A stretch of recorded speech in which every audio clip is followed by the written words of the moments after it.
साल पहले की बात है, जब राजा एक दूसरे को पैगाम के साथ कुछ पहेलियां भी भेजा करते थे। ऐसे कसी एक राजा का दूत सदय के मौसम में एक दिन में उगल साय के बादशाह अकबर के दरबार में पह ऊंचा। वह अपने साथ पहेल के पंजरे में कैद एक नकल शेर लेकर गया था। राजा ने पहेल के साथ एक पैगाम भी भेजा था। पैगाम में लिखा था कि या में उगल राय में कोई ऐसा बुद्धिमान है जो पंजरे और शेर को छा हुए बना शेर को बाहर निकाल सके। अब में उगल साथ अकबर सोच में पड़ गए कि आखिर शेर और पंजरे को हाथ लगाए बना भला शेर को कैसे बाहर निकाला जा सकता है। पहेल के साथ भेजे गए पैगाम में यह भी साफ लिखा था कि पंजरे से शेर को बाहर निकालने के लिए एक ईद को एक बार मौका मिलेगा। अकबर काफ परेशान हो गए। वह लगा कि यह तो बहुत मुश्किल है, और अगर शेर को पंजरे से बाहर नहीं निकाल पाए तो उगल राय काफ बदनामी भी होगी। ये सब सोचते सोचते उन्हें दरबार में मौजूद सभी की तरफ देखते हुए पूछा, कोई जो इस पहेल को उलझा सके। लेकिन हर कोई इसी सोच में डूबा था कि आखिर यह संभव कैसे हो सकता। अकबर के पूछने पर जब किसी ने जवाब नहीं दिया तो अपने वजीर बीरबल की याद आने लगी, जो सभा में मौजूद नहीं थे। एक व्यापारी अकबर के समय में बिजनेस करता था। महाराणा प्रताप से लड़ाई की वजह से अकबर कंगाल हो गया और व्यापारी से कुछ सहायता मांगी। व्यापारी ने अपना सब धन अकबर को दे दिया। तब अकबर ने उससे पूछा कि तुमने इतना धन कैसे कमाया, सच सच बताओ नहीं तो फांसी दे दूंगा। मारवाड़ी बोला, जहांपनार मैंने यह सारा धन कर चोरी और मिलावट से कमाया है। यह सुनकर अकबर ने बीरबल से सलाह करके व्यापारी को घोड़ों के अस्तबल में लीद साफ करने की सजा सुनाई। व्यापारी वहां काम करने लगा। 2 साल बाद फिर अकबर लड़ाई में कम गाल हो गया तो बीरबल से पूछा, अब धन की व्यवस्था कौन करेगा। बीरबल ने कहा, बादशाह, उस व्यापारी से बात करने से समस्या का समाधान हो सकता है। तब अकबर ने फिर व्यापारी को बुलाकर अपनी परेशानी बताई तो व्यापारी ने फिर बहुत सारा धन अकबर को दे दिया। अकबर ने पूछा, तुम तो अस्तबल में काम करते हो, फिर तुम्हारे पास इतना धन कहाँ से आया, सच सच बताओ नहीं तो सजा मिलेगी। व्यापारी ने कहा, यह धन मैंने आपके आदमी जो घोड़ों की देखभाल करते हैं उनसे यह कहकर रिश्वत लिया है कि घोड़े आजकल लीद कम कर रहे हैं। इसकी शिकायत बादशाह को करूँगा, क्योंकि तुम घोड़ों को पूरी खुराक नहीं देते हो और पैसा खजाने से पूरा उठाते हो। अकबर फिर नाराज हुआ और व्यापारी से कहा कि तुम कल से अस्तबल में काम नहीं करोगे। कल से तुम समुंदर के किनारे उसकी लहरें गिनो और मुझे बता। 2 साल बाद अकबर फिर लड़ाई में कंगाल। चारों तरफ धन का अभाव, किसी के पास धन नहीं। बीरबल और अकबर का माथा काम करना बंद। अचानक बीरबल को व्यापारी की याद आई। बादशाह को कहा, आखिरी उम्मीद व्यापारी दिखता है, आपकी इजाजत हो तो बात करो। बादशाह का गरूर काफूर बोला, किस मुंह से बात करें, 2 बार सजा दे चुके हैं। दोस्तों, व्यापारी ने फिर बादशाह को इतना धन दिया कि खजाना पूरा भर दिया।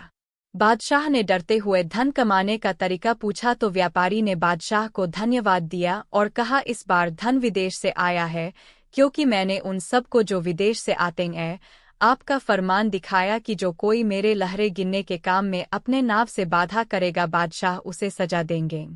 सब डर से धन देकर गए और जमा हो गया। बीरबल की खिचड़ी। एक दफा शहंशाह अकबर ने घोषणा की कि यदि कोई व्यक्ति सर्दी के मौसम में नर्मदा नदी के ठंडे पानी में घुटनों तक डूबा रहकर सारी रात गुजार देगा उसे भारी भरकम तोहफे से पुरस्कृत किया जाएगा। एक गरीब धोबी ने अपनी गरीबी दूर करने की खातिर हिम्मत की और सारी रात नदी में घुटने पानी में खिठुरते बिताई और जहांपनाह से अपना इनाम लेने पहुंचा। बादशाह अकबर ने उससे पूछा, तुम कैसे सारी रात बिना सोए खड़े खड़े ही नदी में रात बिताए? तुम्हारे पास क्या सबूत है? धोबी ने उत्तर दिया, जहांपनाह, मैं सारी रात नदी छोर के महल के कमरे में जल रहे दीपक को देखता रहा और इस तरह जागते हुए सारी रात नदी के शीतल जल में गुजारी। तो इसका मतलब यह हुआ कि तुम महल के दिए की गर्मी लेकर सारी रात पानी में खड़े रहे और इनाम चाहते हो। सिपाहियों, इसे जेल में बंद कर दो, बादशाह ने क्रोधित होकर कहा। बीरबल भी दरबार में था। उसे यह देख बुरा लगा कि बादशाह नाहक ही उस गरीब पर जुल्म कर रहे हैं। बीरबल दूसरे दिन दरबार में हाजिर नहीं हुआ, जबकि उस दिन दरबार की एक आवश्यक बैठक थी। बादशाह ने एक खादिम को बीरबल को बुलाने भेजा। खादिम ने लौटकर जवाब दिया, बीरबल खिचड़ी पका रहे हैं और वह खिचड़ी पकते ही उसे खाकर आएंगे। जब बीरबल बहुत देर बाद भी नहीं आए तो बादशाह को बीरबल की चाल में कुछ संदेह नजर आया। वे खुद तफ्तीश करने पहुंचे। बादशाह ने देखा कि एक बहुत लंबे से डंडे पर एक घड़ा बांधकर उसे बहुत ऊंचा लटका दिया गया है और नीचे जरा सा आग जल रहा है। पास में बीरबल आराम से खटिये पर लेटे हुए है। बादशाह ने तमक्कर पूछा, यह क्या तमाशा है? क्या ऐसी भी खिचड़ी पकती है? बीरबल ने कहा, माफ करें जहाँपनार, जरूर पकेगी। वैसी ही पकेगी जैसी कि धोबी को महल के दिए की गर्मी मिली था। बादशाह को बात समझ में आ गई। उन्होंने बीरबल को गले लगाया और धोबी को रिहा करने और उसे इनाम देने का हुक्म दिया। पूछा, क्या तुम हमें 3 तरह की खूबियां एक ही आदमी में दिखा सकते हो? जी हुजूर, पहली तोते की, दूसरी शेर की, तीसरी गधे की, परंतु आज नहीं, कल। बीरबल ने कहा, ठीक है, तुम्हें कल का समय दिया जाता है। बादशाह ने इजाजत देते हुए कहा। अगले दिन बीरबल एक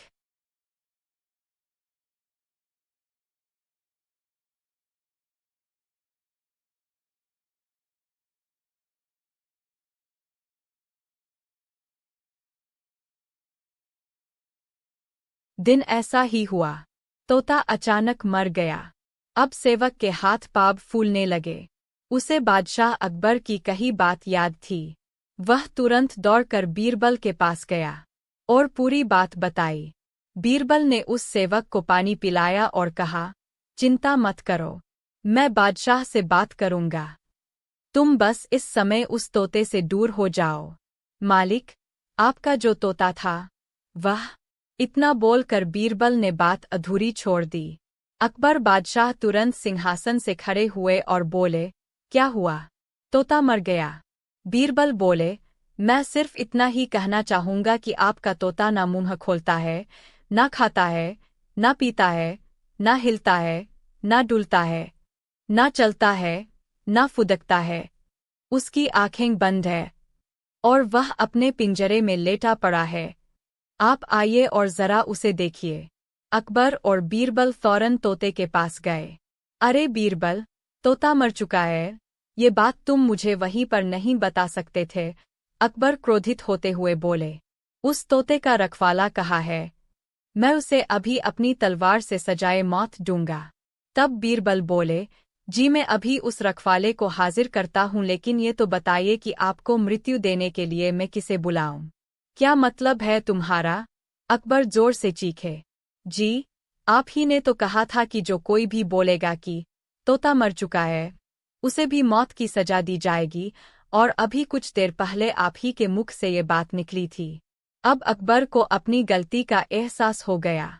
कहानी 2, आदमी एक खूबियाँ 3।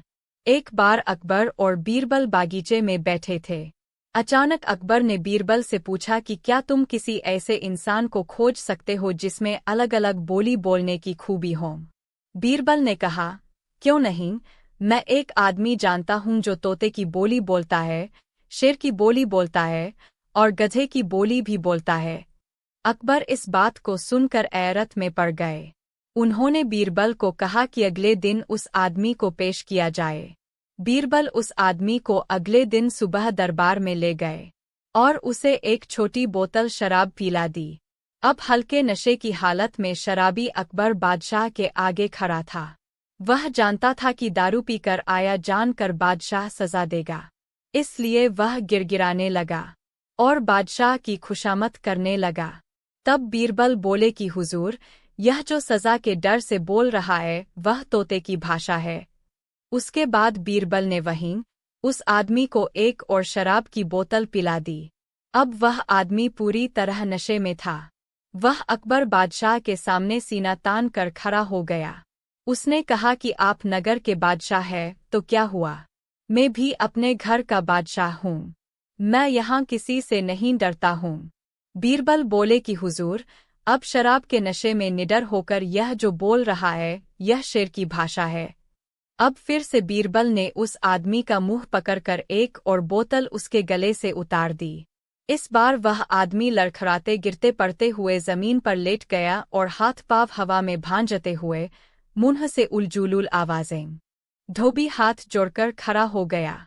उसने कहा, जहांपनाह, इनाम के असली हकदार तो बीरबल जी है। उन्हीं ने मुझे यह तरकीब सुझाई थी। बादशाह अकबर ने बीरबल की ओर देखा। बीरबल धीमे धीमे मुस्करा रहे थे।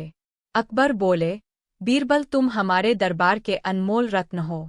तुम गरीबों के रक्षक भी हो। साल पहले की बात है जब राजा एक दूसरे को पैगाम के साथ उच्च पहेलियां भी भेजा करते थे। ऐसे कसी एक राजा का दूत सदै के मौसम में एक दिन में उगल साय के बादशाह अकबर के दरबार में पह ऊंचा। वह अपने साथ पहेल के पंजरे में कैद एक नकल शेर लेकर गया था। राजा ने पहेल के साथ एक पैगाम भी भेजा था। पैगाम में लिखा था कि या में उगल राय में कोई ऐसा बुद्धिमान है जो पंजरे और शेर को हुए बना शेर को बाहर निकाल सके। अब में उगल साथ अकबर सोच में पड़ गए कि आखिर शेर और पंजरे को हाथ लगाए बना भला शेर को कैसे बाहर निकाला जा सकता है। पहेल के साथ भेजे गए पैगाम में यह भी साफ लिखा था कि पंजरे से शेर को बाहर निकालने के लिए एक ईद को एक बार मौका मिलेगा। अकबर काफ़ी परेशान हो गए। वह लगा कि यह तो बहुत मुश्किल है और अगर शेर को पंजरे से बाहर नहीं निकाल पाए तो उगल राय काफ़ी बदनामी भी होगी। ये सब सोचते सोचते उन्हें दरबार में मौजूद सभी की तरफ देखते हुए पूछा, कोई जो इस पहेल को उलझा सके। लेकिन हर कोई इसी सोच में डूबा था कि आखिर यह संभव कैसे हो सकता। अकबर के पूछने पर जब किसी ने जवाब नहीं दिया तो अपने वजीर बीरबल की याद आने लगी जो सभा में मौजूद नहीं थे। एक व्यापारी अकबर के समय में बिजनेस करता था। महाराणा प्रताप से लड़ाई की वजह से अकबर कंगाल हो गया और व्यापारी से कुछ सहायता मांगी। व्यापारी ने अपना सब धन अकबर को दे दिया। तब अकबर ने उससे पूछा कि तुमने इतना धन कैसे कमाया, सच सच बताओ नहीं तो फांसी दे दूंगा। मारवाड़ी बोला, जहांपनाह, मैंने यह सारा धन कर चोरी और मिलावट से कमाया है। यह सुनकर अकबर ने बीरबल से सलाह करके व्यापारी को घोड़ों के अस्तबल में लीद साफ करने की सजा सुनाई। व्यापारी वहां काम करने लगा। 2 साल बाद फिर अकबर लड़ाई में कंगाल हो गया तो बीरबल से पूछा, अब धन की व्यवस्था कौन करेगा। बीरबल ने कहा, बादशाह, उस व्यापारी से बात करने से समस्या का समाधान हो सकता है। तब अकबर ने फिर व्यापारी को बुलाकर अपनी परेशानी बताई तो व्यापारी ने फिर बहुत सारा धन अकबर को दे दिया। अकबर ने पूछा, तुम तो अस्तबल में काम करते हो, फिर तुम्हारे पास इतना धन कहाँ से आया, सच सच बताओ नहीं तो सजा मिलेगी। व्यापारी ने कहा, यह धन मैंने आपके आदमी जो घोड़ों की देखभाल करते हैं उनसे यह कहकर रिश्वत लिया है कि घोड़े आजकल लीद कम कर रहे हैं। इसकी शिकायत बादशाह को करूँगा क्योंकि तुम घोड़ों को पूरी खुराक नहीं देते हो और पैसा खजाने से पूरा उठाते हो। अकबर फिर नाराज हुआ और नवरत्नों की तारीफ तो पूरे देश में हो रही थी। उसी समय तुर्किस्तान के बादशाह को बादशाह अकबर की प्रसिद्धि से जलन हो रही थी। तुर्किस्तान के बादशाह ने बादशाह अकबर को नीचा दिखाने के लिए एक योजना बनाई। तुर्किस्तान के बादशाह ने अपने कुछ दूतों और सिपाहियों को एक संदेश पत्र देकर बादशाह अकबर के दरबार में भेजा। एक समय की बात है जब बादशाह अकबर नाई से अपने बाल और दाढ़ी बनवा रहे थे तो नाई बादशाह अकबर की तारीफ पर तारीफ कर रहा था। नाई ने पूछा, जहांपनाह, क्या आप स्वर्ग में रह रहे अपने रिश्तेदारों को याद करते हैं? क्या आपको उनका हालचाल पूछने का मन नहीं करता है? नाई के इतना कहते ही बादशाह अकबर आश्चर्य से पूछते हैं, यह कैसे संभव है? आखिर बिना मरे किसी इंसान को स्वर्ग में कैसे भेज सकते हैं? पहली मुलाकात। एक बार बादशाह अकबर ने मध्य प्रदेश के एक गांव में अपना दरबार लगाया। उसी गांव में एक युवा किसान महेश दास भी रहता था। महेश ने बादशाह अकबर की घोषणा सुनी कि उस कलाकार को बादशाह 1000 स्वर्ण मुद्राएं देंगे जो उनकी जीवंत तस्वीर बनाएगा। निश्चित दिन पर बादशाह के दरबार में कलाकारों की भीड़ लग गई। हर कोई दरबार में यह जानने को उत्सुक था कि 1000 स्वर्ण मोहरों का इनाम किसे मिलता है। अकबर एक ऊंचे आसन पर बैठे और एक के बाद एक कलाकारों की तस्वीर देखते और अपने विचारों के साथ तस्वीरों को एक एक कर मना करते गए और बोले, यह एकदम वैसी नहीं है जैसा मैं अब हूँ। जब महेश की बारी आई, जो कि बाद में बीरबल के नाम से प्रसिद्ध हुए, तब तक अकबर परेशान हो चुके थे और बोले, क्या तुम भी बाकी सब की तरह ही मेरी तस्वीर बनाकर लाए हो? लेकिन महेश बिना किसी भय के शांत स्वर में बोला, मेरे बादशाह, अपने आप को इसमें देखिए और स्वयं को संतुष्ट कीजिए। जीवित ही चिता पर जलना चाहता हूं ताकि मैं आसानी से स्वर्ग तक पहुंच सकूं। बीरबल को जीवित जलाया गया। यह देखकर हज्जाम की खुशी का ठिकाना नहीं रहा। बीरबल अपनी बनाई सुरंग द्वारा घर में पहुंच गया और घर में ही 6 माह छुप कर बिताए। इतने समय में उनके बाल राडी बहुत ज्यादा बढ़ गए तो वे दरबार में पहुंचे। बादशाह बीरबल को देखते ही चिल्लाए, तुम कहाँ से आए? स्वर्ग से जहांपनाह, मैंने आपके पिताजी के साथ अच्छा समय बिताया, इसलिए उन्होंने मुझे धरती पर वापस आने की विशेष आज्ञा दी। क्या उन्होंने तुम्हें अपने पुत्र के लिए कोई संदेश भेजा है? जी, केवल एक जहांपनाह। क्या आप मेरी बरी हुई दाढ़ी व बाल देख रहे हैं? स्वर्ग में हज्जामों की कमी है। आपके पिताजी ने अपने एक हज्जाम को वहां भेजने को कहा है। अकबर को भी बीरबल को दिया अपना वचन याद आ गया। तुरंत महल वापस पहुंचकर उन्होंने बीरबल को उसके इनाम की जमीन दे दी। धोबी का गधा। एक दिन अकबर, बीरबल और अपने 2 पुत्रों के साथ स्नान करने नदी पर गए। उन्होंने बीरबल को अपने कपड़े पकड़ने को कहा। उन्होंने अपने कपड़े उतार कर बीरबल को दे दिए और नदी में उतर गए। बीरबल नदी किनारे कंधे पर उनके कपड़े रखकर उनका इंतजार करने लगा। अकबर बीरबल की तरफ देखकर सोचने लगे और बोले, बीरबल, तुम तो कपड़ों के बोए से लदे धोबी के गधे लगते हो। बीरबल ने तुरंत जवाब दिया, मैंने न केवल एक बल्कि 3 गधों का बोए उठा रखा है। बादशाह निरुत्तर हो गए। अकबर ने समझ लिया कि यह कोई चालबाज आदमी है। फिर भी उन्होंने पूछा, मगर फारस के शाह अपने हाथियों को इतना साफ सुथरा कैसे रखते हैं? कुम्हार ने उत्तर दिया, सीधी सी बात है हुजूर। इस काम के लिए उन्होंने बढ़िया धोबियों की पूरी फौज लगा रखी है, तो हम भी शहर के तमाम धोबियों को इस काम पर लगाए देते हैं। अकबर ने कहा। इस पर कुम्हार बोला, जहांपनाह, शहर का एक बेहतरीन धोबी मेरे पड़ोस में रहता है। वह अकेला इस काम के लिए काफी है। अकबर ने मन ही मन सोचा, तो यह अपने पड़ोसी को फंसाना चाहता है। लेकिन उन्होंने कहा, ठीक है, हम उसी को बुला लेते हैं। अकबर के आदेश पर धोबी को दरबार में हाजिर किया गया। वह डर के कारण कांप रहा था। उसने डरते हुए कहा, जहांपनाह। अकबर ने आदेश दिया, देखो, हमारे हाथी खाने के सारे हाथी काले हैं। तुम्हें इन्हें धोकर सफेद करना है। जी हुजूर। ओबी बॉय। उसके सामने एक हाथी लाया गया। वह सुबह से शाम तक उसे धोता रहा, किंतु काला हाथी सफेद न हो सका। निराश होकर वह अपने घर की ओर चल पड़ा। उसने सोचा, यह सब उस कुम्हार की करतूत है, पर मैं करूँ तो क्या करूँ? तभी उसे बीरबल आते हुए दिखाई दिए। वह हाथ जोड़कर खड़ा हो गया। बीरबल ने पूछा, क्या हुआ भाई? इस तरह मुँह लटकाए क्यों खड़े हो? कुम्हार ने सारी घटना बताई। बीरबल ने उसकी सारी परेशानी सुनी और उसके कान में कुछ कहा। दूसरे दिन धोबी हाथीखाने में पहुंचा। कुछ देर बाद अकबर भी वहां पहुंच गए। उन्होंने हाथी को देखा और धोबी से बोले, यह हाथी तो वैसा ही है, जरा भी सफेद नहीं हुआ। तुम कल दिन भर क्या करते रहे? धोबी ने गिड़गिड़ाते हुए कहा, परवरदिगार, बात यह है। हाँ, क्या बात है? अकबर ने पूछा। हुजूर, अगर कोई बड़ा सा बर्तन हो जिसमें यह हाथी खड़ा हो सके तो काम आसान हो जाएगा, धोबी ने बताया। अकबर ने आदेश दिया कि हाथी के खड़े होने के लिए बड़ा बर्तन बनवाया जाए। बर्तन बनाने का काम उसी कुम्हार को सौंपा गया। 1 हफ्ते बाद कुम्हार बर्तन लेकर हाजिर हुआ। मन ही मन वह सोच रहा था, धोबी का बच्चा समाता होगा कि फंस जाऊंगा। अब देखता हूँ धोबी कैसे बचेगा? अकबर ने बर्तन को देखा और आदेश दिया हाथी को बर्तन में खड़ा किया जाए। जैसे ही हाथी को बर्तन में खड़ा किया गया, बर्तन चूर चूर हो गया। अकबर ने नाराज होकर कहा, क्यों रे, यह कैसा बर्तन बनाया है? यह तो एक बार में ही टूट गया। जल्दी से दूसरा बर्तन बनाकर ला। कुम्हार बर्तन बनाकर लाता रहा और वह बार बार टूटता रहा। आखिर वह बादशाह के पैरों में गिर पड़ा, हुजूर मुझे माफ़ करें, मैंने बहुत बड़ी गलती की है।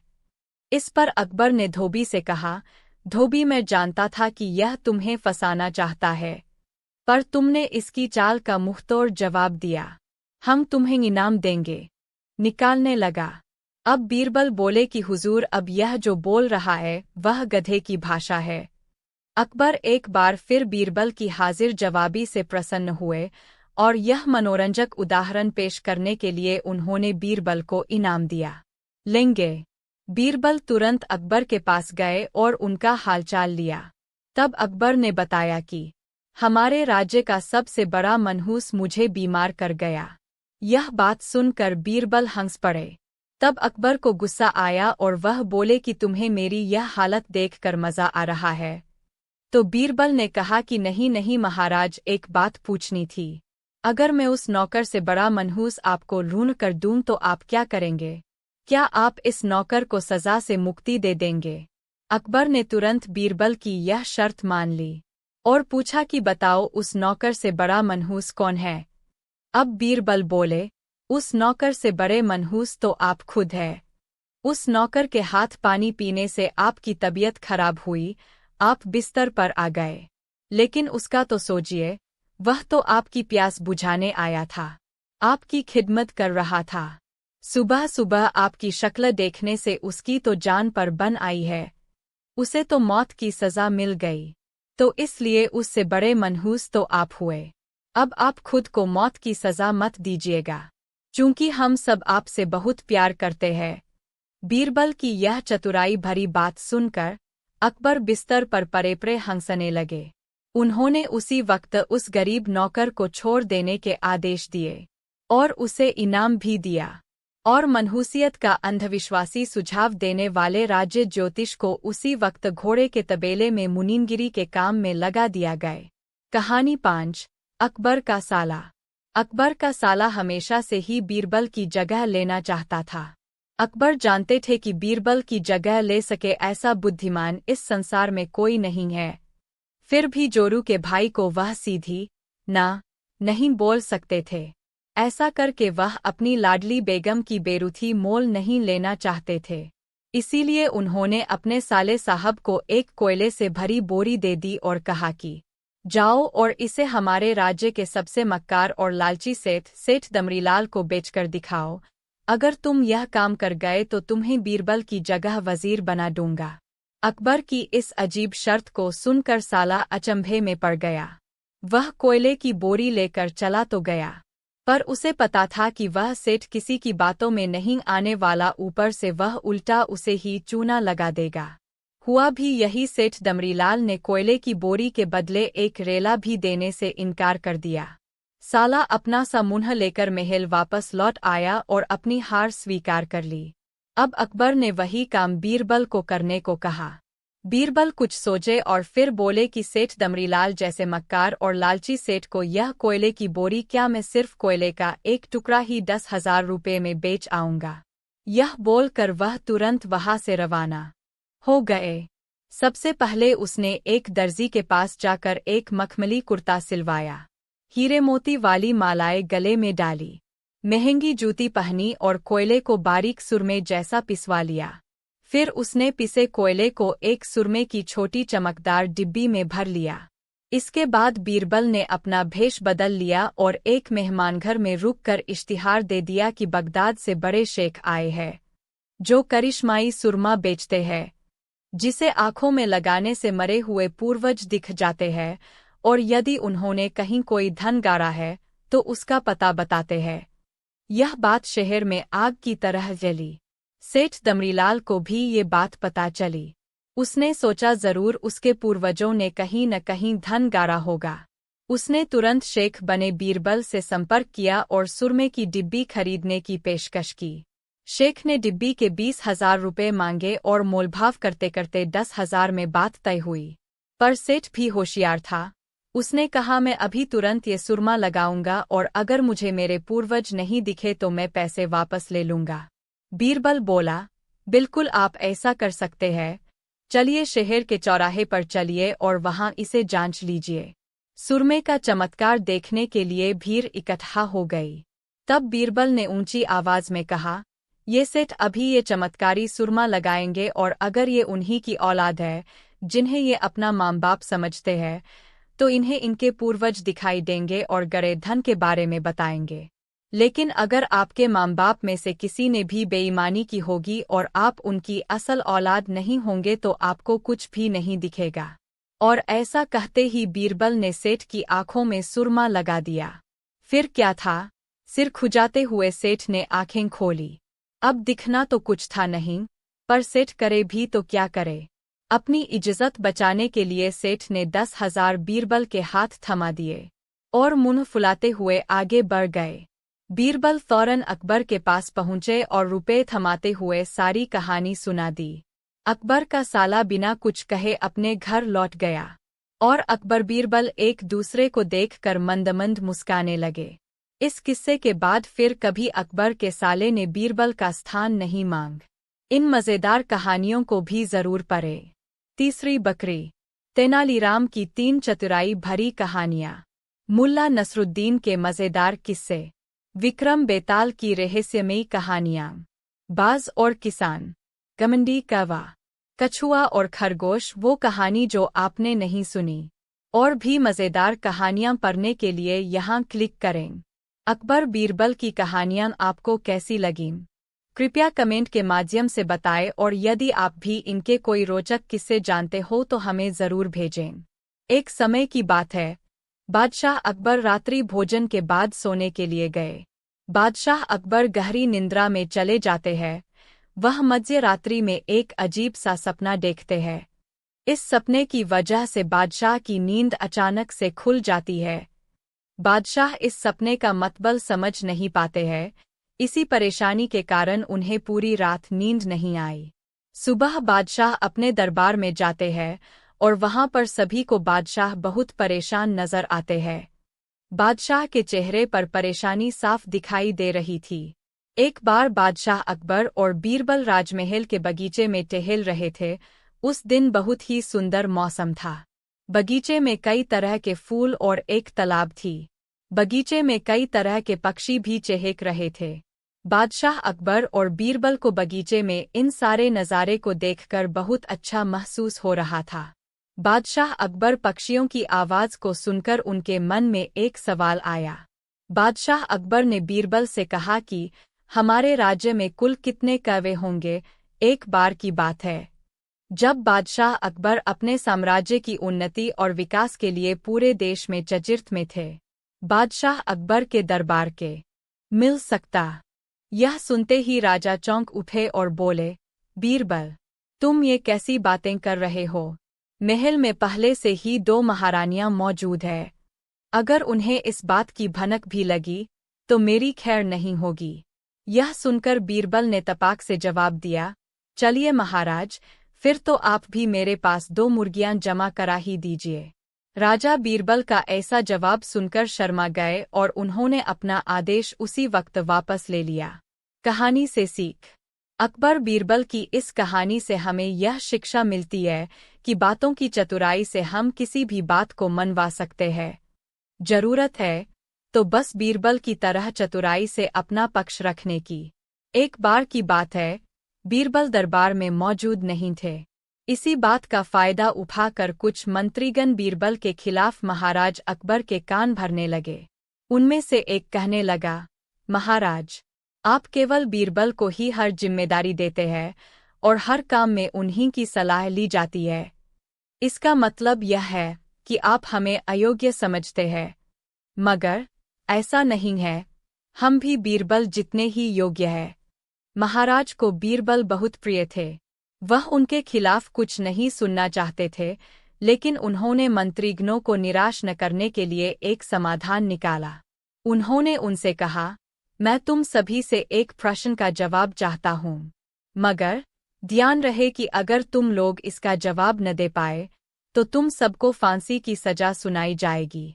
दरबारियों ने हिचक कर महाराज से कहा, आए, ठीक है महाराज, हमें आपकी ये शर्त मंजूर है, लेकिन पहले आप प्रश्न तो पूछिए। महाराज ने कहा, दुनिया की सबसे बड़ी चीज क्या है? यह सवाल सुनकर सभी मंत्रीगण एक दूसरे का मुंह ताकने लगे। महाराज ने उनकी ये स्थिति देखकर कहा, याद रहे कि इस प्रश्न का उत्तर सटीक होना चाहिए। मुझे कोई भी अटपटा सा जवाब नहीं चाहिए। इस पर मंत्रीगणों ने राजा से इस प्रश्न का उत्तर देने के लिए कुछ दिनों की मोहलत मांगी। राजा भी इस बात के लिए तैयार हो गए। महल से बाहर निकलकर सभी मंत्रीगण इस प्रश्न का उत्तर ढूंढने लगे। पहले ने कहा कि दुनिया की सबसे बड़ी चीज भगवान है, तो दूसरा कहने लगा कि दुनिया की सबसे बड़ी चीज भूख है। तीसरे ने दोनों के जवाब को नकार दिया और कहा कि भगवान कोई चीज नहीं है और भूख को भी बर्दाश्त किया जा सकता है।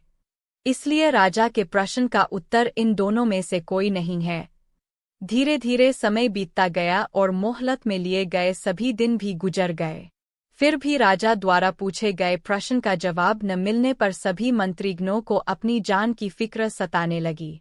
कोई अन्य उपाय न मिलने पर वो सभी बीरबल के पास पहुंचे और उन्हें अपनी पूरी कहानी सुनाई। बीरबल पहले से ही इस बात से परिचित थे। उन्होंने उनसे कहा, मैं तुम्हारी जान बचा सकता हूँ, लेकिन तुम्हें वही करना होगा जैसा मैं कहूँ। सभी बीरबल की बात पर राजी हो गए। अगले ही दिन बीरबल ने एक पालकी का इंतजाम करवाया। उन्होंने 2 मंत्रीगणों को पालकी उठाने का काम दिया, तीसरे से अपना हुक्का पकड़वाया और चौथे से अपने जूते उठवाए व स्वयं पालकी में बैठ गए। फिर उन सभी को राजा के महल की ओर चलने का इशारा दिया। जब सभी बीरबल को लेकर दरबार में पहुंचे तो महाराज इस मंजर को देखकर हैरान थे। इससे पहले कि वो बीरबल से कुछ पूछते, बीरबल खुद ही राजा से बोले, महाराज, दुनिया की सबसे बड़ी चीज गरज होती है।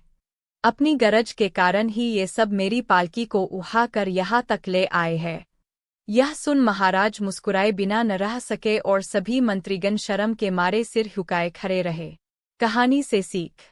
इस कहानी से हमें यह सीख मिलती है कि हमें कभी भी किसी की योग्यता से जलना नहीं चाहिए, बल्कि उससे सीख लेकर खुद को भी बेहतर बनाने की कोशिश करनी चाहिए। एक दिन की बात है, बादशाह अकबर की राजसभा में एक ज्ञानी पंडित आया हुआ था। वह कुछ सवालों के जवाब बादशाह से जानना चाहता था, लेकिन बादशाह के लिए उसके सवालों का जवाब देना मुश्किल हो गया। इसलिए उन्होंने पंडित के सवालों के जवाब देने के लिए बीरबल को आगे कर दिया। बीरबल की चतुराई से सभी वाकिफ थे और सभी को उम्मीद थी कि बीरबल पंडित के हर सवाल का जवाब आसानी से दे सकते हैं। पंडित ने बीरबल से कहा, मैं तुम्हें 2 विकल्प देता हूँ। एक, या तो तुम मुझे मेरे 100 आसान से सवाल के जवाब दो या फिर मेरे एक मुश्किल सवाल का जवाब दो। बीरबल ने सोच विचार करने के बाद कहा कि मैं आपके एक मुश्किल सवाल का जवाब देना चाहता हूँ। फिर पंडित ने बीरबल से पूछा, तो बताओ मुर्गी पहले आई या अंडा? बीरबल ने तुरंत पंडित को जवाब दिया कि मुर्गी पहले आई। फिर पंडित ने उनसे पूछा कि तुम इतनी आसानी से कैसे बोल सकते हो कि मुर्गी पहले आई? इस पर बीरबल ने पंडित से कहा कि यह आपका दूसरा सवाल है और मुझे आपके एक सवाल का ही जवाब देना था। ऐसे में पंडित बीरबल के सामने कुछ बोल नहीं पाया और बिना बोले ही दरबार से चला गया। बीरबल की चतुराई और अक्लमंदी को देखकर अकबर हमेशा की तरह ही इस बार भी बहुत खुश हुए। इससे बीरबल ने साबित कर दिया कि बादशाह अकबर के दरबार में सलाहकार के रूप में बीरबल का रहना कितना जरूरी है। कहानी से सीख। सही तरह से दिमाग लगाने और संयम रखने से हर सवाल का जवाब और हर समस्या का हल। तुम्हारी जान बचा सकता हूँ, लेकिन तुम्हें वही करना होगा जैसा मैं कहूँ। सभी बीरबल की बात पर राजी हो गए। अगले ही दिन बीरबल ने एक पालकी का इंतजाम करवाया। उन्होंने 2 मंत्रीगणों को पालकी उठाने का काम दिया, तीसरे से अपना हुक्का पकड़वाया और चौथे से अपने जूते उठवाए व स्वयं पालकी में बैठ गए। फिर उन सभी को राजा के महल की ओर चलने का इशारा दिया। जब सभी बीरबल को लेकर दरबार में पहुंचे तो महाराज इस मंजर को देखकर हैरान थे। इससे पहले कि वो बीरबल से कुछ पूछते, बीरबल खुद ही राजा से बोले, महाराज, दुनिया की सबसे बड़ी चीज गरज होती है। अपनी गरज के कारण ही ये सब मेरी पालकी को उठाकर यहाँ तक ले आए हैं। यह सुन महाराज मुस्कुराए बिना न रह सके और सभी मंत्रीगण शर्म के मारे सिर झुकाए खड़े रहे। कहानी से सीख। इस कहानी से हमें यह सीख मिलती है कि हमें कभी भी किसी की योग्यता से जलना नहीं चाहिए, बल्कि उससे सीख लेकर खुद को भी बेहतर बनाने की कोशिश करनी चाहिए। बादशाह अकबर अक्सर कई समस्याओं पर बीरबल के साथ चर्चा किया करते थे और साथ ही उनकी बुद्धि की परीक्षा भी लिया करते थे। वहीं बीरबल भी हर समस्या का समाधान बड़े ही रोचक तरीके से करते थे। एक बार की बात है, महाराज अकबर और बीरबल दोनों शाही बगीचे में टहल रहे थे। दोनों के बीच किसी गंभीर मुद्दे पर चर्चा हो रही थी कि तभी अचानक बादशाह अकबर के दिमाग में बीरबल की परीक्षा लेने की सूझी। बादशाह अकबर ने पास में पड़ी हुई एक लकड़ी की ओर इशारा करते हुए बीरबल से पूछा, बीरबल, एक बात बताओ, ये जो सामने लकड़ी पड़ी हुई है, क्या तुम इसे बिना काटे छोटा कर सकते हो? बीरबल बादशाह अकबर के मन की बात समझ गए और वो लकड़ी बादशाह अकबर के हाथ में देते हुए बोले, जी महाराज, मैं इस लकड़ी को छोटा कर सकता हूँ। बादशाह अकबर बोले, वो कैसे भला? तब बीरबल ने वहीं पास में पड़ी हुई एक बड़ी लकड़ी उठाई और बादशाह अकबर को पकड़ाते हुए पूछा, महाराज, इनमें से छोटी लकड़ी कौन सी है? बादशाह अकबर बीरबल की चतुराई समझ गए और छोटी लकड़ी बीरबल के हाथ में देते हुए बोले, वाकई बीरबल, तुमने बिना काटे लकड़ी को छोटा कर दिया। इसके बाद दोनों जोर जोर से हंसने लगे। कहानी से सीख। बच्चों, इस कहानी से यह सीख मिलती है कि परिस्थिति चाहे जैसी भी हो, दिमाग से काम लेकर उससे बाहर निकलने का रास्ता खोजा जा सकता है। एक बार की बात है, राजा अकबर व बीरबल दरबार में बैठे कुछ अहम मामलों पर चर्चा कर रहे थे। तभी बीरबल ने अकबर से कहा, मुझे लगता है कि ज्यादातर पुरुष चोरों के गुलाम होते हैं और अपनी पत्नियों से डर कर रहते हैं। बीरबल की यह बात राजा को बिल्कुल भी पसंद न आई। उन्होंने इस बात का विरोध किया। इस पर बीरबल भी अपनी बात मनवाने पर अड़ गए। उन्होंने राजा से कहा कि वे अपनी बात को सिद्ध कर सकते हैं, मगर इसके लिए राजा को प्रजा के बीच एक आदेश जारी करवाना होगा। वह आदेश यह था कि जिस पुरुष के अपनी पत्नी से डरने की बात सामने आएगी, उसे दरबार में एक मुर्गी जमा करानी होगी। राजा बीरबल की इस बात पर तैयार होगा। अगले ही दिन प्रजा के बीच आदेश कराया गया कि अगर यह बात सिद्ध हो जाती है कि कोई पुरुष अपनी पत्नी से डरता है, तो उसे दरबार में आकर बीरबल के पास एक मुर्गी जमा करवानी होगी। फिर क्या था, देखते ही देखते बीरबल के पास रेरों मुर्गियां इकट्ठा हो गईं और सैकड़ों मुर्गियां महल के बगीचे में घूमने लगीं। अब बीरबल राजा के पास पहुंचे और बोले, महाराज, महल में इतनी मुर्गियां इकट्ठा हो गई है कि आप एक मुर्गी खाना खोल सकते हैं, इसलिए अब आप इस आदेश को वापस ले सकते हैं। मगर महाराज ने इस बात को गंभीरता से नहीं लिया और महल में मुर्गियों की संख्या धीरे धीरे और भी ज्यादा बढ़ने लगी। इतनी अधिक मुर्गियां महल में जमा हो जाने के बाद भी जब राजा अकबर बीरबल की बात से सहमत नहीं हुए, तो बीरबल ने अपनी बात सिद्ध करने के लिए एक नया उपाय निकाला। एक दिन बीरबल राजा के पास गए और बोले, महाराज, मैंने सुना है कि पड़ोस के राज्य में एक बहुत की खूबसूरत राजकुमारी रहती है। अगर आप चाहें तो क्या मैं आपका रिश्ता वहां पक्का कर आऊं? हाजिर हुए।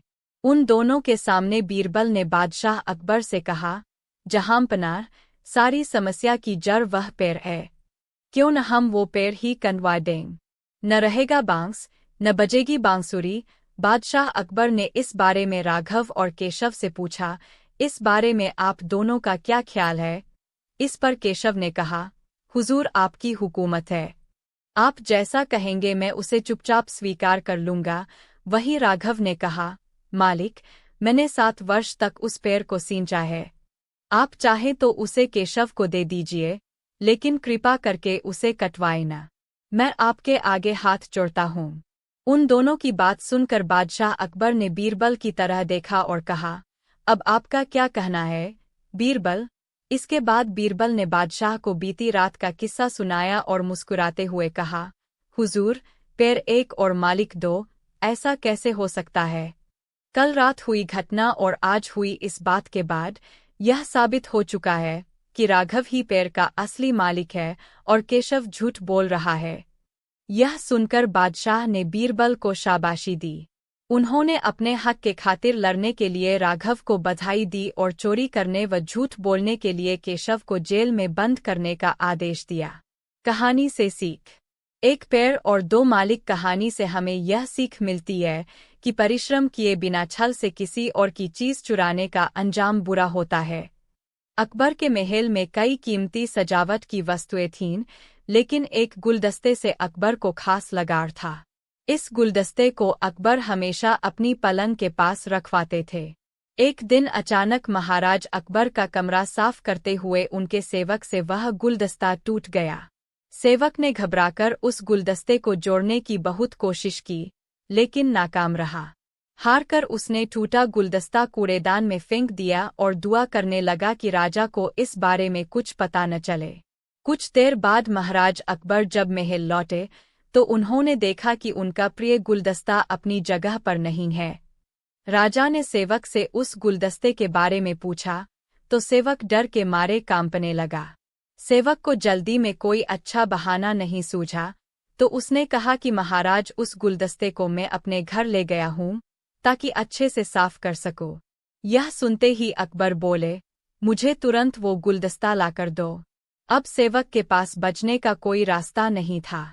सेवक ने महाराज अकबर को सच बता दिया कि वो गुलदस्ता टूट चुका है। यह सुनकर राजा आग बबूला हो गए। क्रोध में राजा ने उस सेवक को फांसी की सजा सुना दी। राजा ने कहा, झूठ मैं बर्दाश्त नहीं करता हूँ। जब गुलदस्ता टूट ही गया, जहांपनार मैं बुद्धि एवं विद्या ही लेता रह गया। रूप रंग की। एक किसान बहुत परेशान था। उसे अपने खेतों को सींचने के लिए पानी की जरूरत थी।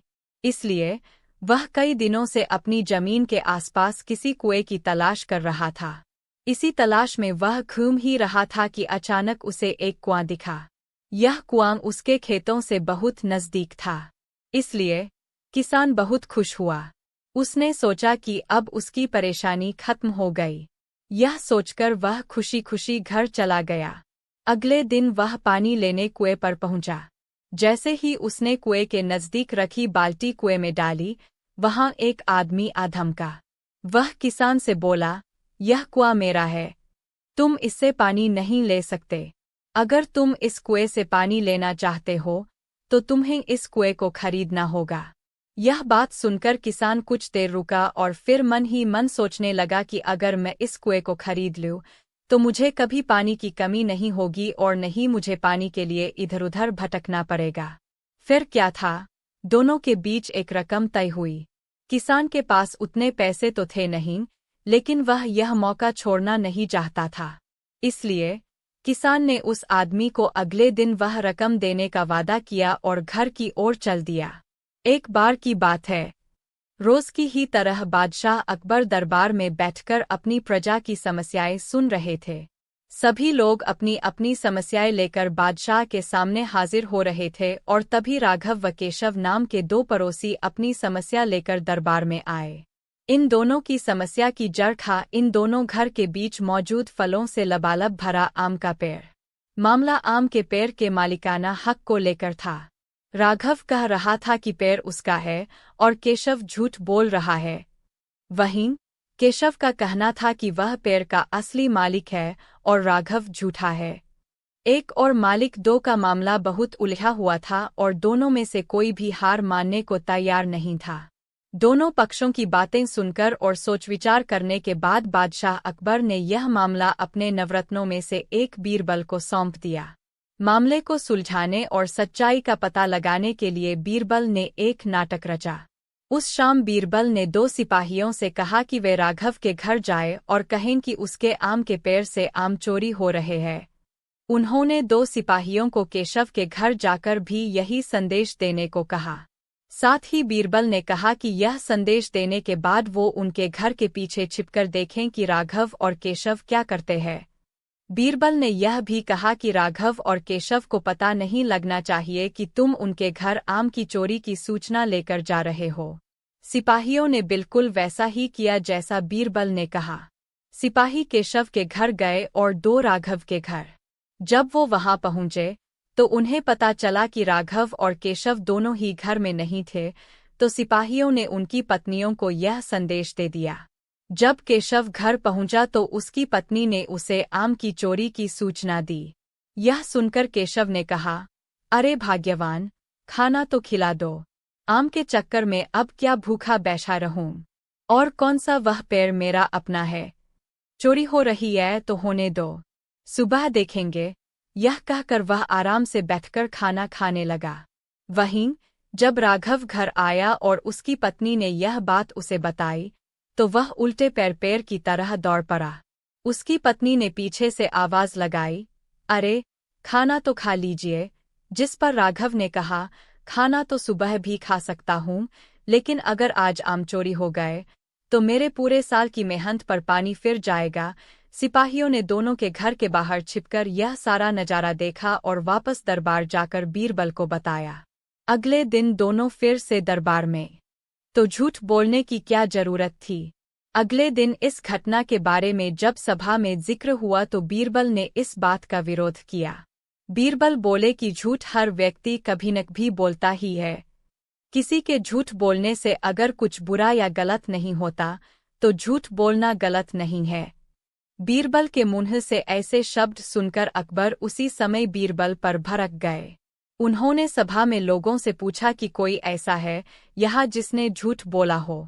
सबने राजा को कहा कि नहीं, वो झूठ नहीं बोलते। यह बात सुनते ही राजा ने बीरबल को राज्य से निकाल दिया। राज दरबार से निकलने के बाद बीरबल ने ठान ली कि वो इस बात को साबित करके रहेंगे कि हर व्यक्ति अपने जीवन में कभी न कभी झूठ बोलता है। बीरबल के दिमाग में एक तरकीब आई, जिसके बाद बीरबल सीधे सुनार के पास गए। उन्होंने जौहरी से सोने की गेहूं जैसी दिखने वाली बाली बनवाई और उसे लेकर महाराज अकबर की सभा में पहुंच गए।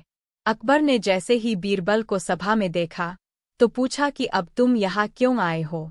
बीरबल बोले, जहांपनार, आज ऐसा चमत्कार होगा जो किसी ने कभी नहीं देखा होगा।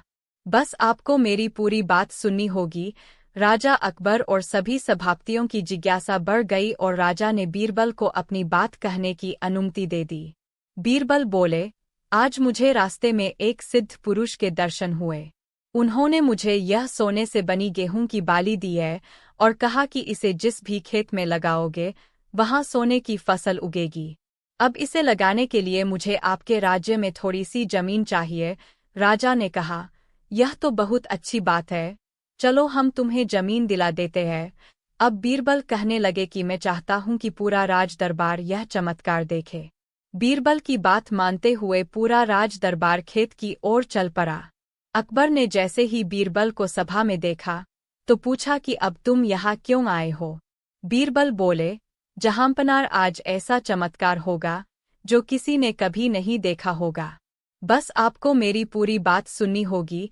राजा अकबर और सभी सभापतियों की जिज्ञासा बढ़ गई और राजा ने बीरबल को अपनी बात कहने की अनुमति दे दी। बीरबल बोले, आज मुझे रास्ते में एक सिद्ध पुरुष के दर्शन हुए।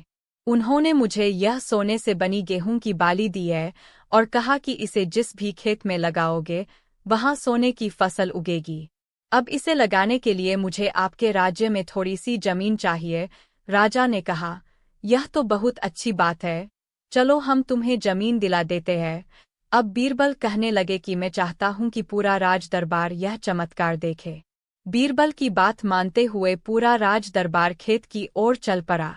खेत में पहुंचकर बीरबल ने कहा कि इस सोने से बनी गेहूं की बाली से फसल तभी उगेगी जब इसे ऐसा व्यक्ति लगाए जिसने जीवन में कभी झूठ न बोला हो। बीरबल की बात सुनकर सभी राजदरबारी खामोश हो गए और कोई भी गेहूं की बाली लगाने के लिए तैयार नहीं हुआ। राजा अकबर बोले कि क्या राजदरबार में कोई ऐसा व्यक्ति नहीं है जिसने अपने जीवन में कभी झूठ न बोला हो? सभी खामोश थे।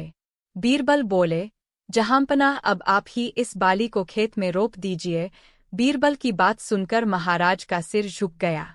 उन्होंने कहा, बचपन में मैंने भी कई झूठ बोले हैं, तो मैं इसे कैसे लगा सकता हूँ। इतना कहते ही बादशाह अकबर को यह बात समझ आ गई कि बीरबल सही कह रहे थे कि इस दुनिया में कभी न कभी सभी झूठ बोलते हैं। इस बात का एहसास होते ही अकबर उस सेवक की फांसी की सजा को रोक देते हैं।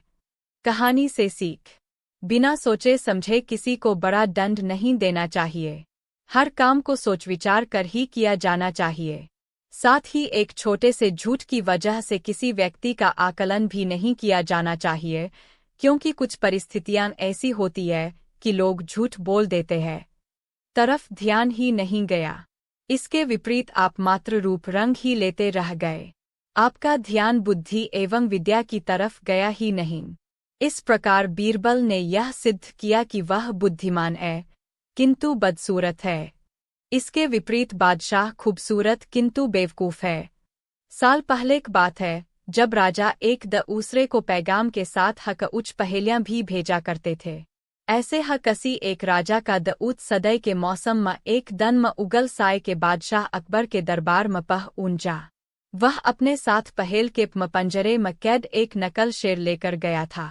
राजा ने पहेल के साथ एक पैगाम भी भेजा था। पैगाम में लिखा था कि या में उगल राय में कोई ऐसा बुद्धिमान है जो पंजरे और शेर को छा हुए बना शेर को बाहर निकाल सके। अब में उगल साठ अकबर सोच में पड़ गए कि आखिर शेर और पंजरे को हाथ लगाए बना भला शेर को कैसे बाहर निकाला जा सकता है। पहेल के साथ भेजे गए पैगाम में यह भी साफ लिखा था कि पंजरे से शेर को बाहर निकालने के लिए एक ईद को एक बार मौका मिलेगा। अकबर काफ परेशान हो गए। वह लगा कि यह तो बहुत मुश्किल है, और अगर शेर को पंजरे से बाहर नहीं निकाल पाए तो उगल राय काफ बदनामी भी होगी। ये सब सोचते सोचते उन्हें दरबार में मौजूद सभी की तरफ देखते हुए पूछा, कोई जो इस पहेल को उलझा सके। लेकिन हर कोई इसी सोच में डूबा था कि आखिर यह संभव कैसे हो सकता।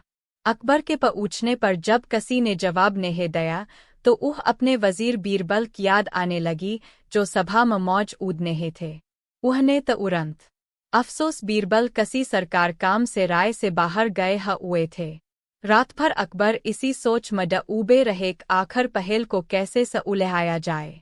दूसरे दिन फर दरबार लगा, लेकिन बीरबल का उस खाल देखकर अकबर उदास हो गए। बादशाह ने एक बार फर दरबारे से पूछा, या किसी के पास इस शेर को पंजरे से बाहर निकालने कोई तरकीब है। इतने में एक दरबान अकबर के सामने आया और उसने शेर को पंजरे से निकालने की कोशिश, लेकिन वो नाकामयाब रहा। दूसरे दरबान ने पहेल को उलझाने के लिए एक जादूगर को बुलवाया, लेकिन वो भी विफल रहा। कोशिश करते करते शाम होने को आई, तभी बीरबल दरबार में पहुंच गए। अकबर को परेशान देखकर बीरबल ने पूछा, या बात है साथ आप इतने परेशान इहा। बादशाह ने तुरंत शेर से जऊरी पहेल के बारे में बीरबल को सब कुछ बताया। अकबर ने बीरबल से पूछा, या तुम इस शेर को पंजरे से बाहर निकाल सकते हो। बीरबल ने कहा, हाँ मैं कोशिश कर सकता हूँ। अकबर बह उत्खा उछा हुए। यक में उगल साय में बीरबल के जैसा बुद्धिमान और चतुर दूसरा कोई नहीं था। शेर को पंजरे से बाहर निकालने के लिए बीरबल ने अकबर से कहा कि वह दो उलगती हुई लोहे के छड़ व सरेक आवश्यकता है। शहंशाह ने तुरंत इसक व्यवस्था करने को कहा। जैसे बीरबल को लोहे के छड़ मल, तो उन्हें पंजरे को हुए बना छड़ को अंदर ऊंचाकर उसे नकल शेर पर रख दिया। शेर लोहे के गमछड़ के पश में आते पिघलने लग गया। यक वो मोम का शेर था। देखते पूरा शेर मोम के पंजरे से बाहर निकल गया। यह कहानी आप .in पर पढ़ रहे हैं। बीरबल इस अक्लमंद पर अकबर बह उत्सन्न हुए। उन्हें बीरबल से पूछा, अरे आखिर तो पता कैसे चला कि यह पंजरे के अंदर मोम का शेर कैद है। बीरबल ने बड़ी हनता से जवाब दिया, हजूर बस शेर को गौर से देखने की जरूरत थी। मैंने जब पहेल के बारे में जानने के बाद उसे गौर से देखा तो लगा कि यह मोम का शेर हो सकता है। साथ ही राजा ने यह भी नहीं बताया था कि शेर को कैसे बाहर निकालना है, तो मैंने उसे पगलाकर बाहर निकाल। बीरबल की कहानियाँ। जब भी बुद्धिमत्ता, चतुराई, और हाजिर जवाबी की बात होती है तो सबसे पहला नाम बीरबल का आता है। वहीं अकबर बीरबल की जुगलबंदी किसी से छुपी नहीं है। ऐसा कहा भी जाता है कि बीरबल को बादशाह अकबर के नवरत्नों में से एक अनमोल रत्न माना जाता था। अकबर बीरबल से जुड़ी ऐसी कई कहानियां हैं जो हर किसी को गुदगुदाती है, साथ ही एक खास सीख भी दे जाती है। अकबर बीरबल की कहानियां हमेशा से सभी के लिए प्रेरणादायक रही है। बीरबल ने अपनी चतुराई और बुद्धिमत्ता से कई बार बादशाह अकबर के दरबार में आए पेचीदा मामलों को सुलझाया। साथ ही बादशाह अकबर की ओर से दी गई चुनौतियों को सहर्ष स्वीकार कर उनका हल निकाला। बेशक ये किस्से कहानियां सदियों पुरानी है, लेकिन वर्तमान में भी इनका महत्व कायम है। अगर आप अपने बच्चों को मानसिक रूप से मजबूत बनाने चाहते हैं या उसे यह सिखाना चाहते हैं कि कैसे हर समस्या का हल शांत रहकर व दिमाग का इस्तेमाल करके किया जा सकता है, तो अकबर बीरबल की कहानियों से बेहतर कुछ नहीं है। हमारे कहानियों के इस भाग में पढ़िए अकबर बीरबल के वो किस्से और कहानियां जो बच्चों के जीवन को सही दिशा देंगे। एक बार की बात है, बीरबल दरबार में मौजूद नहीं थे। इसी बात का फायदा उठाकर कुछ मंत्रीगण बीरबल के खिलाफ महाराज अकबर के कान भरने लगे। उनमें से एक कहने लगा, महाराज, आप केवल बीरबल को ही हर जिम्मेदारी देते हैं और हर काम में उन्हीं की सलाह ली जाती है। इसका मतलब यह है कि आप हमें अयोग्य समझते हैं। मगर ऐसा नहीं है, हम भी बीरबल जितने ही योग्य हैं। महाराज को बीरबल बहुत प्रिय थे। वह उनके खिलाफ कुछ नहीं सुनना चाहते थे, लेकिन उन्होंने मंत्रीगणों को निराश न करने के लिए एक समाधान निकाला। उन्होंने उनसे कहा, मैं तुम सभी से एक प्रश्न का जवाब चाहता हूँ, मगर ध्यान रहे कि अगर तुम लोग इसका जवाब न दे पाए तो तुम सबको फांसी की सजा सुनाई जाएगी। दरबारियों ने हिचक कर महाराज से कहा, आए, ठीक है महाराज, हमें आपकी ये शर्त मंजूर है, लेकिन पहले आप प्रश्न तो पूछिए। महाराज ने कहा, दुनिया की सबसे बड़ी चीज क्या है? यह सवाल सुनकर सभी मंत्रीगण एक दूसरे का मुंह ताकने लगे। महाराज ने उनकी ये स्थिति देखकर कहा, याद रहे कि इस प्रश्न का उत्तर सटीक होना चाहिए। मुझे कोई भी अटपटा सा जवाब नहीं चाहिए। इस पर मंत्रीगणों ने राजा से इस प्रश्न का उत्तर देने के लिए कुछ दिनों की मोहलत मांगी। राजा भी इस बात के लिए तैयार हो गए। महल से बाहर निकलकर सभी मंत्रीगण इस प्रश्न का उत्तर ढूंढने लगे। पहले ने कहा कि दुनिया की सबसे बड़ी चीज भगवान है, तो दूसरा कहने लगा कि दुनिया की सबसे बड़ी चीज भूख है। तीसरे ने दोनों के जवाब को नकार दिया और कहा कि भगवान कोई चीज नहीं है और भूख को भी बर्दाश्त किया जा सकता है। इसलिए राजा के प्रश्न का उत्तर इन दोनों में से कोई नहीं है। धीरे धीरे समय बीतता गया और मोहलत में लिए गए सभी दिन भी गुजर गए। फिर भी राजा द्वारा पूछे गए प्रश्न का जवाब न मिलने पर सभी मंत्रीगणों को अपनी जान की फिक्र सताने लगी। कोई अन्य उपाय न मिलने पर वो सभी बीरबल के पास पहुंचे और उन्हें अपनी पूरी कहानी सुनाई। बीरबल पहले से ही इस बात से परिचित थे। उन्होंने उनसे कहा, साल पहले की बात है, जब राजा एक दूसरे को पैगाम के साथ हक पहेलियां भी भेजा करते थे। ऐसे कसी एक राजा का दूत सदय के मौसम में एक दिन में उगल साय के बादशाह अकबर के दरबार में पहुंचा। वह अपने साथ पहेल के पंजरे में कैद एक नकल शेर लेकर गया था। राजा ने पहेल के साथ एक पैगाम भी भेजा था।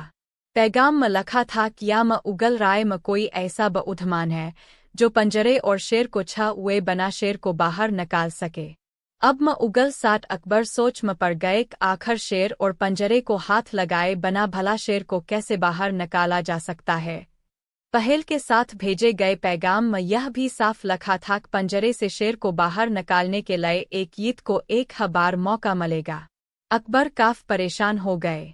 वह लगा कि यह तो बहुत मुश्किल है और अगर शेर को पंजरे से बाहर नहीं निकाल पाए तो उगल राय काफ बदनामी भी होगी। ये सब सोचते सोचते उन्हें दरबार में मौजूद सभी की तरफ देखते हुए पूछा, कोई जो इस पहेल को उलझा सके। लेकिन हर कोई इसी सोच में डूबा था कि आखिर यह संभव कैसे हो सकता। अकबर के पूछने पर जब किसी ने जवाब नहीं दिया तो वह अपने वजीर बीरबल की याद आने लगी, जो सभा में मौजूद नहीं थे। हाँ नहीं, एक व्यापारी अकबर के समय में बिजनेस करता था। महाराणा प्रताप से लड़ाई की वजह से अकबर कंगाल